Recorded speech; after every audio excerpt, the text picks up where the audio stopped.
Hey everybody, this is Laura Cherry of Om Yoga reporting from quarantine.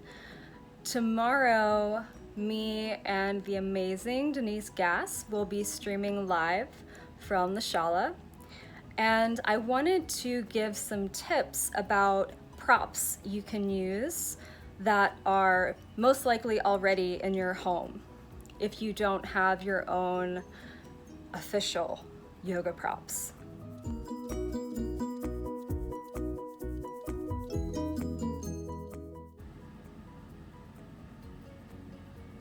The most obvious replacement for a yoga strap is a scarf.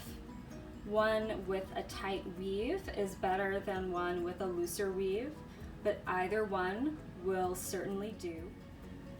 You can also check out any of your travel bags, duffel bags, gym bags to see if they have a detachable strap like this.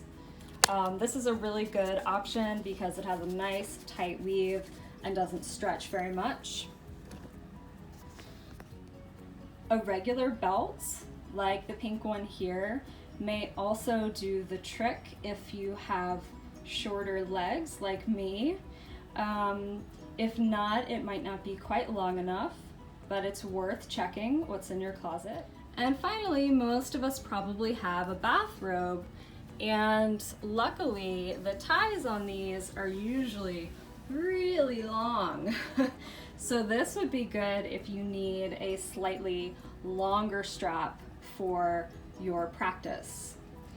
Other things you can use would be a dog or a cat leash if you have one.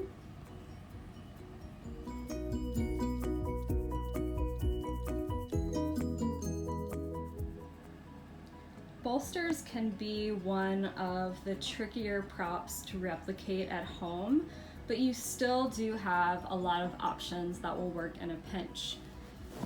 This would be for a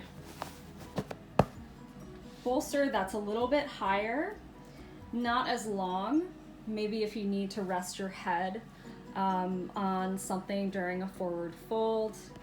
So this is just 2 square throw pillows, rubber banded together, super simple.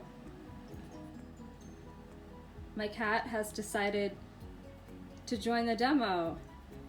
Hello, Squanaman. As he is demonstrating, 2 pillows stacked on each other can work very well. If you want a slightly wider bolster, maybe not quite as thick, but you can stack as many pillows as you can. If it gets wobbly, use a rubber band, but this is always a go-to. 2 pillows on top of each other. Bye-bye, squirrel.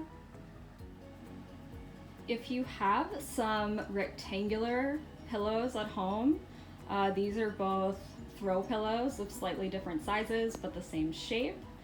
You can double up on these, placing the shorter one on top so that it gives you an even more elevated place to rest your head or your arms. And of course, you can always use blankets, multiple blankets. This is my linen cabinet, and I have plenty of options.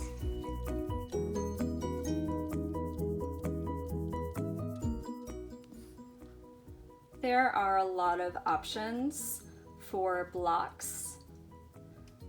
You can use tin cans, which my mom used to exercise with when she would watch Richard Simmons.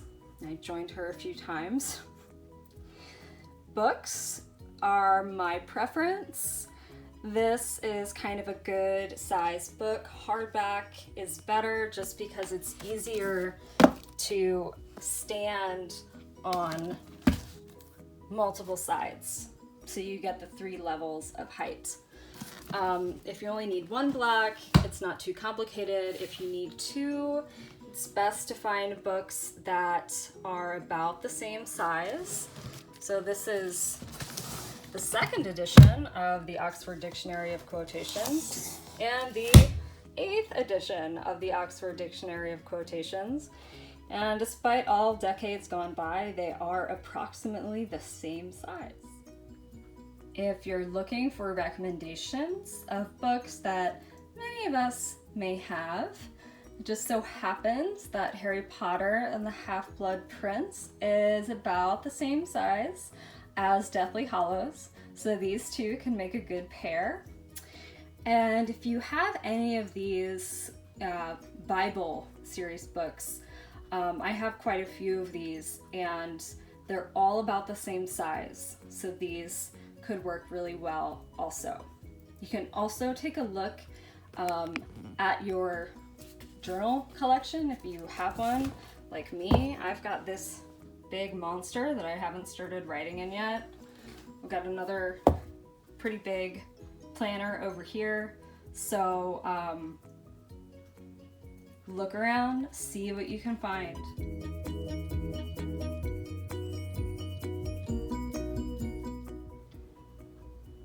Blankets are the easy one. Pretty much any blanket will do. You will get a little bit more stability through a cotton tight weave kind of blanket rather than those like super soft fluffy ones I have on my couch. So this is just a plain cotton blanket from Walmart, and it really doesn't give very much when you sit on it. So if you do have something like that, that would be ideal, but if not, truly anything will work. And that's it. That's all I've got to say for today. What about you, Sage?